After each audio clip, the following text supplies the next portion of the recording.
जिस भी बंदे ने जुम्मे के दिन में ये एक दुआ पढ़ ली ना, तो अल्लाह ताला उसके सारे गुनाहों को इस तरह माफ़ कर देगा जिस तरह आपने पहले कभी गुनाह किए ही ना हो।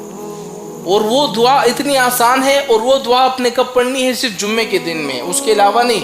जिस शख्स ने जुम्मे के दिन में इस दुआ को पढ़ा है ना, अल्लाह ताला, नबी करीम सल्लल्लाहु अलैहि वसल्लम फरमाते हैं कि तुम्हारे गुनाह आसमानों के बराबर हो, समंदर के पानी के कतरों के बराबर तुम्हारे गुनाह हो। अल्लाह ताला सारे गुनाहों को ऐसा माफ़ कर देगा जैसे तुम माँ के पेट से एक बच्चा पैदा होता है ना, और कितना पाक होता है, उसने अपनी ज़िंदगी में कभी गुनाह नहीं किए होते, कितना पाक होता है, जन्नती होता है बच्चा।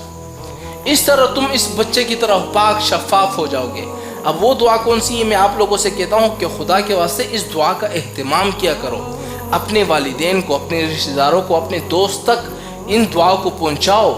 और अगर आपकी वजह से